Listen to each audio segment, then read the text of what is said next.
दोस्तों स्वागत है आपका हमारे YouTube चैनल स्पेस स्टूडियो में, जहां पर हम आपको स्पेस, साइंस और फैक्ट्स की दुनिया से जुड़े सारे चीज़ों के बारे में बताते हैं। तो चलिए आज शुरू करते हैं इस स्पेस स्टूडियो के नए अवतार में एक नए सफ़र को। तो चलिए शुरू करते हैं।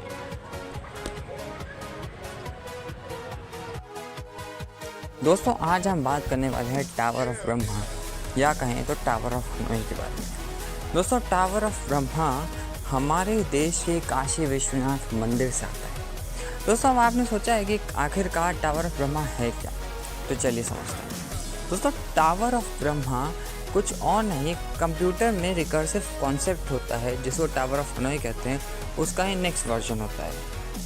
अब दोस्तों टावर ऑफ ब्रह्मा में होता क्या है कि काशी विश्वनाथ मंदिर में 3 डायमंड स्तंभ हैं जिसमें 64 सोने के छल्ले मौजूद हैं।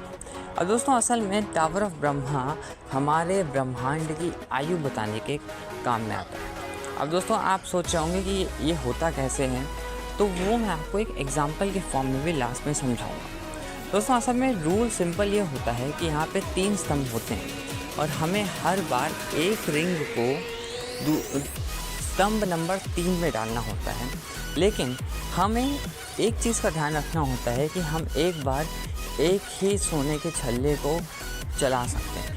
अब दोस्तों आमतौर पे ये बहुत इजी चीज़ आपको लगेगी, लेकिन होती नहीं है, ये बहुत क्रिटिकल होता है। अब क्रिटिकल ये होता है कि इस पर्टिकुलर चीज़ को सॉल्व करने में जो कि 64 छल्ले का कॉन्सेप्ट है, ये बहुत मुश्किल होता है और अप्रॉक्सीमेटली 1.84 बिलियन ईयर्स लेता है, जो कि हमारे ब्रह्मांड की आयु बताती है। दोस्तों यही चीज़ है जो टावर ऑफ ब्रह्मा को बहुत मिस्टीरियस भी बनाता है। दोस्तों वैसे तो ये कॉन्सेप्ट हमें कंप्यूटर में पढ़ाया जाता है, लेकिन वहाँ पे हम इसे केवल रिकर्शन के फॉर्मेट में समझते हैं। लेकिन टावर ऑफ ब्रह्मा रियलिटी में बहुत इम्पॉर्टेंट कॉन्सेप्ट है, क्योंकि ये ह्यूमन लाइफ के बारे में बताता है, क्योंकि हम इंसान अपने जीते जी इस कॉन्सेप्ट यानी कि 64 छल्ले का गेम कभी कंप्लीट नहीं कर सकते। अब चलते हैं एक एग्जांपल की तरफ। दोस्तों अब आप देख पा रहे होंगे कि यहाँ 3 छल्ले का कॉन्सेप्ट है। यहाँ पे मैंने जो स्तंभ 1 है यानी कि रॉड नंबर ए से रॉड 3 में अरेंज किया है सारे एलिमेंट्स को। अब होता कैसे है, पहले मैंने छोटे वाले को दूसरे में डाला, वहीं पे सेकंड स्मॉलेस्ट को थर्ड वाले में, और फिर जो हमारा स्मॉलेस्ट वाला था उसको दोबारा फर्स्ट में डाला। अब इस फॉर्म में हमने किया क्या, हमने एक बार केवल एक ही मूव किया और एक मूव के साथ ही साथ हमने लास्ट में जो रॉड 1 में जिस तरीके से डिस्क अरेंज थी वैसे ही इसको अरेंज कर लिया। अब 6th वाला जो है, जो 6 रॉड्स के लिए, वो आप इस एग्जांपल में देख पा रहे होंगे।